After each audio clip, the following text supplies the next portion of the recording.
নবম ও দশম শ্রেণীর শিক্ষার্থীবৃন্দ, আশা করি ভালো আছো এবং নিরাপদে আছো। আমাদের অনলাইন ক্লাসে কার্যক্রমে তোমাদের রেসপন্স খুবই ভালো। যেহেতু এখন প্রতিকূল পরিস্থিতিতে আমরা নিয়মিত ক্লাস দিতে পারছি না, কিন্তু একটা কথা মনে রাখবে যে পরীক্ষা হবেই। এই যে অটোপাস নিয়ে যে একটা গুজব ছড়াচ্ছে বা কথা উঠছে, এটাতে তোমরা মোটেই কান দিবে না। তোমরা তোমাদের মতো করে প্রস্তুতি নাও, সংসদ টিভির ক্লাসগুলো দেখো, আমাদের স্যাররা যে অনলাইনে ক্লাস দিচ্ছে এগুলো তোমরা দেখো, সেগুলো থেকে যে স্যাররা কাজকর্ম দেন বা অ্যাসাইনমেন্ট দেন এগুলো তোমরা রেডি করবে, নিয়মিত এগুলো চর্চা করবে এবং সময়মতো তোমাদের পরীক্ষা অনলাইনেই হোক কিংবা স্কুলে হোক, যেভাবে হোক এটা জানিয়ে দেওয়া হবে। পরীক্ষা ছাড়া কোনো প্রমোশন হবে না, অতএব তোমরা সেভাবেই প্রস্তুত হবে। আজকে আমরা ন্যারেশন সম্পর্কে আলোচনা করব নবম দশম শ্রেণীর জন্য। তোমরা ইতিমধ্যেই ন্যারেশন ক্লাস 8 থেকে তোমরা পড়া শুরু করেছো, জানো, এবং সেটা অনেকটা বলতে পারো রিভাইজ হওয়ার মতোই আর কি। কারো যদি কোনো দুর্বলতা থেকে থাকে কোনো দিকে, তাহলে সেটা কাটিয়ে ওঠার জন্য আমরা এই চ্যাপ্টারটা আবার রিভাইজ করছি। তো তোমরা মোটামুটি ন্যারেশন বিষয়ে যে ধারণা আগে পেয়েছো, আশা করি যে সেটা ভুলে যাও নাই, কারণ তোমরা প্র্যাকটিসে থাকো, এটা আমরা জানি। তোমাদের বিশেষ করে 9-10-এর জন্য যেহেতু একই পড়া, অতএব সেখানে আর কোনো অসুবিধা হওয়ার কথা নয়।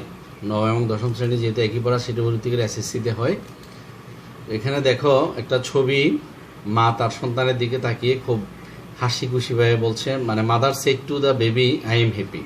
ছবি দেখে বোঝা যাচ্ছে যে মা বেশ খুশি, বাচ্চাটাও খুশি।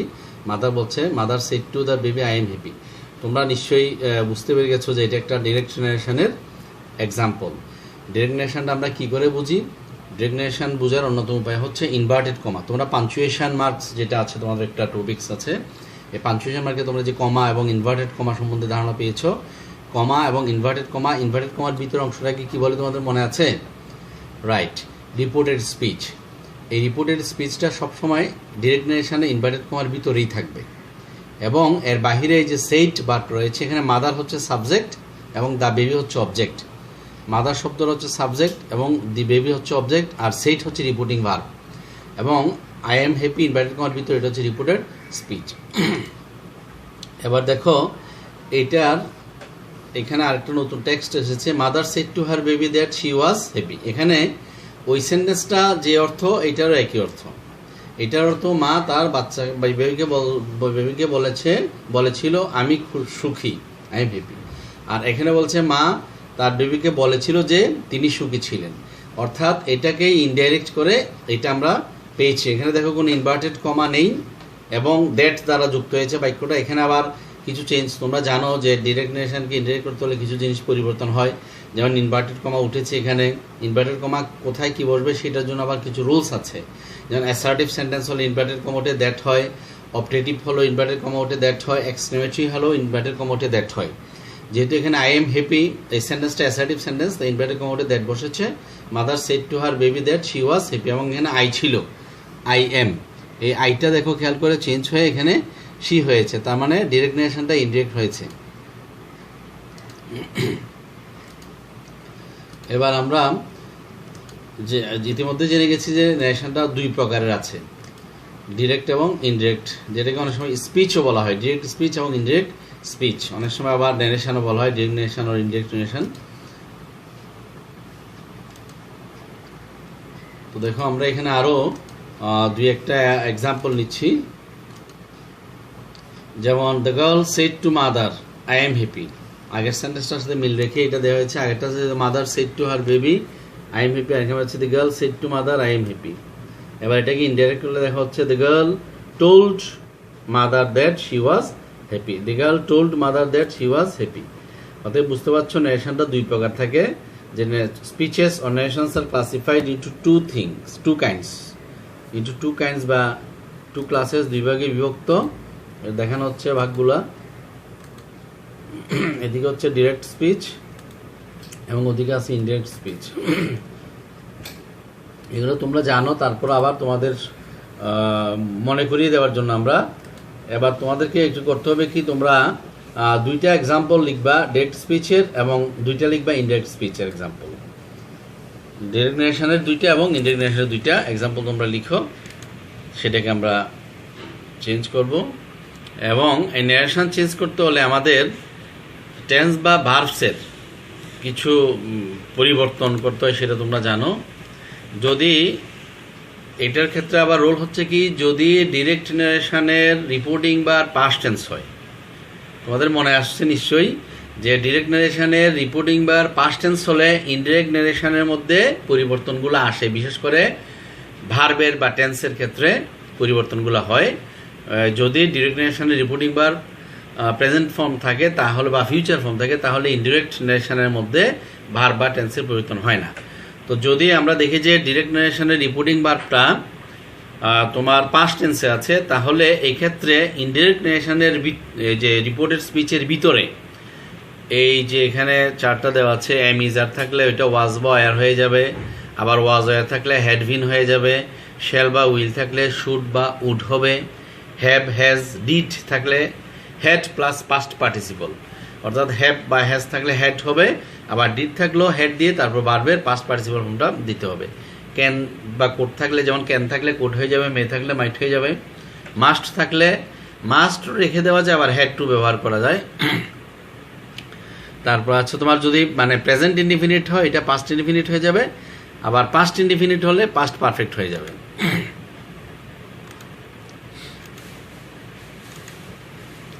যেমন দেওয়া আছে এখানে, she said to me I was ill, she said to me I was ইল।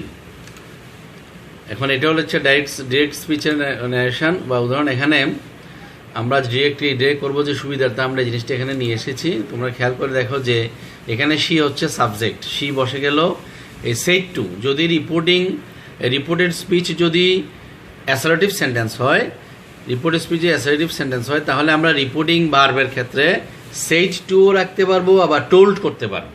নিশ্চয়ই তোমাদের মনে আছে যে রিপোর্টিং ভার্বটা পরিবর্তন করতে হলে রিপোর্টেড স্পিচ এর সেন্টেন্স অনুযায়ী করতে হবে। রিপোর্টেড স্পিচের সেন্টেন্স যদি অ্যাসার্টিভ হয় তাহলে রিপোর্টিং ভার্বটা একরকম হবে, রিপোর্টেড স্পিচের সেন্টেন্স যদি ইন্টারোগেটিভ হয় তাহলে আরেক রকম হবে। এই ধরনের রুলগুলো তোমাদের মনে আছে নিশ্চয়ই। এখানে যেহেতু রিপোর্টিং ভার্বটা অ্যাসার্টিভ সেন্টেন্স, তাই রিপোর্টেড স্পিচটা অ্যাসার্টিভ সেন্টেন্স, তাই রিপোর্টিং ভার্ব সেড টু এটাকে এখানে টোল্ড করা হয়েছে। এখানে অবজেক্ট যেটা মি রয়ে গেছে, ইনভার্টেড কমা উঠে দ্যাট বসে।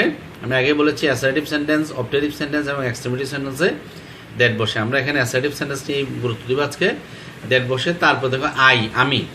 এখানে আমি বলতে কাকে বোঝানো হয়েছে? আমিটা কে বলছে? সে, শি। এটা পার্সন পরিবর্তনের নিয়মটা হচ্ছে first to subject, second to object. যখন তোমাদের একদম শুরুতে আমরা নারেশন নিয়ে আলোচনা করি তখন কিভাবে পার্সন পাল্টাতে হয়, first person, second person, third person পাল্টায় না, এটা তোমরা জানো যে রিপোর্টেড স্পিচ তথা ইনভার্টেড কমার ভিতরের থার্ড পার্সন কখনো পাল্টায় না, পাল্টাবে ফার্স্ট পার্সন এবং সেকেন্ড পার্সন। ফার্স্ট পার্সনটা রিপোর্টেড স্পিচের ভিতরের ফার্স্ট পার্সন বা ইনভার্টেড কমার ভিতরে ফার্স্ট পার্সন রিপোর্টিং ভার্বের সাবজেক্ট অনুযায়ী বদল হবে, এবং সেকেন্ড পার্সন রিপোর্টিং ভার্বের অবজেক্ট অনুযায়ী বদল হবে। এখানে আই বলতে আমি মানে সে, এর জন্য আমিটা এখানে আইটা হয়ে গেছে শি। এখানে টেন্সটা খেয়াল করো, আগে বলেছিলাম ওই যে এখানে দেখো ওয়াজ বয় এর থাকলে হ্যাডবিন হয়, ওয়াজ বয় এর থাকলে হ্যাডবিন হয়, সেই ওয়াজ বয় এরটা দেখো এখানে ওয়াজ আছে, এটা হ্যাডবিন হয়েছে। এর কারণ হচ্ছে এখানে রিপোর্টিং ভার্ব বা পাস্ট টেন্স আছে, এই জন্য। এটা যদি এখানে সেইজ কিংবা সে এরকম থাকতো তাহলে কিন্তু এটা হ্যাডবিন হতো না।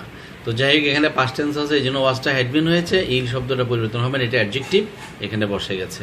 অতএব she said to me I was ill, এটাকে ইনডিরেক্ট করলে আমরা পাচ্ছি she told me that she had been ill. এবার তোমরা জোড়ায় কাজ করবে, যে যার পাশে আছো সে তার সাথে মিলে এখানে কিছু আমরা ডিরেক্ট ন্যারেশনের কাজ দিচ্ছি, সেগুলোকে তোমরা ইনডিরেক্ট ন্যারেশনে পরিবর্তন করতে হবে।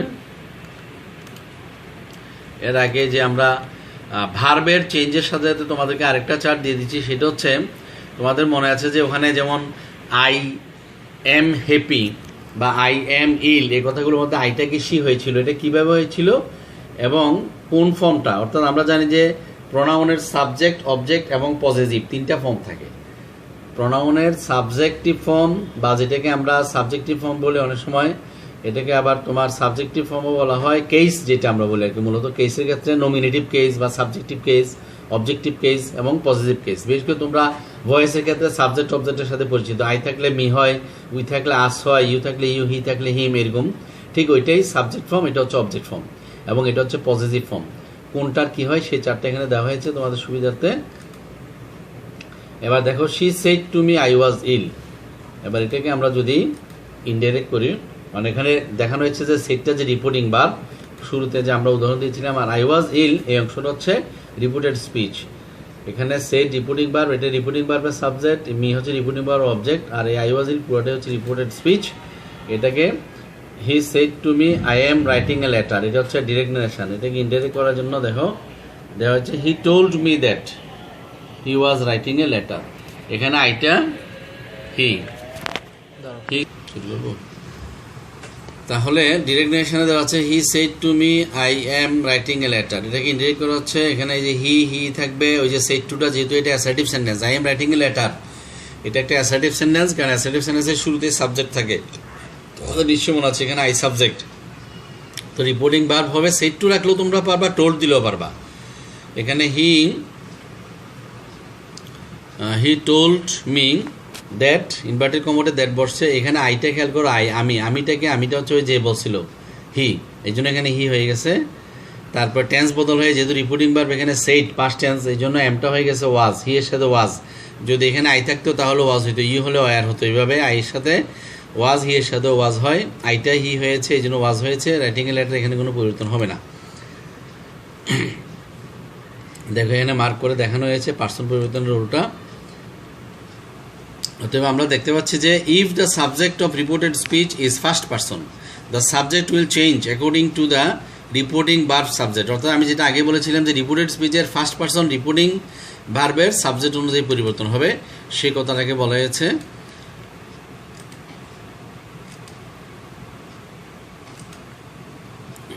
এবং যদি রিপোর্টেড স্পিচ এর, এখানে আরেকটা উদাহরণ তোমরা দেখো, he said to me you are writing a letter, ওখানে ছিল আই এম, আর এখানে দেওয়া হচ্ছে I am writing a letter ছিল, এখানে দেওয়া হয়েছে you are writing a letter. He said to me you are, তাহলে ওখানে হি সেড টু মি আমরা বলেছিলাম হি টোল্ড মি দ্যাট, ওখানে ছিল আই ছিল ঠিকই, কিন্তু এখানে ইনভার্টেড কমার ভিতরে এখানে যে ইউটা আছে দেখো, you are writing a letter, এই ইউটা এখানে পরিবর্তন হয়ে আই হয়েছে, কারণ এই ইউ সেকেন্ড পার্সন পাবে, এই যে মিকে অবজেক্টকে পাবে। ওখানে কিন্তু আই ছিল এই জন্য হিকে পেয়েছিল। এর আগের উদাহরণে এখানে ছিল I subject, I first person, তাই রিপোর্টিং ভার্বের সাবজেক্ট অনুযায়ী এখানে আই হয়েছিল। আর এখানে হি সেড টু মি দেওয়াতে এখানে ইউটা তুমি হলো সেকেন্ড পার্সন, পেয়েছো অবজেক্টকে মিকে, যেহেতু মিটা ফার্স্ট পার্সন তাই এখানে এটা পরিবর্তন হয়ে আই হয়েছে। আর আছে এম ইজ আর থাকলে আমরা জানি ওয়াজ ওয়ার হয়, আইয়ের সাথে ওয়াজ হয়েছে, রাইটিং এ লেটার ঠিক আছে। অতএব he said to me you are writing a letter, এটাকে পরিবর্তন করে ইনডাইরেক্ট হবে he told me that I was writing a letter. এবার আরেকটা বাক্য খেয়াল করো পার্সন পরিবর্তনের জন্য, এটা ক্লিয়ার করার জন্য। যেমন আমি আগে বলেছিলাম যে থার্ড পার্সন কোনো পরিবর্তন হয় না রিপোর্টেড স্পিচের ভিতরে, যেমন she is writing a letter, he said to me, he said to me এখানে হচ্ছে রিপোর্টিং ভার্ব অংশ, এখানে she is writing a letter reported speech, এবং এখানে সাবজেক্ট হচ্ছে শি, যেটা থার্ড পার্সন। এটাকে যখন আমরা এখানে ইনডাইরেক্ট করেছি হি সেড টু মি, এটাকে করা হয়েছে হি টোল্ড মি দ্যাট, তাহলে ইনভার্টেড কমোটে দ্যাট দিয়েছি অ্যাসার্টিভ সেন্টেন্স, এখানে শিটা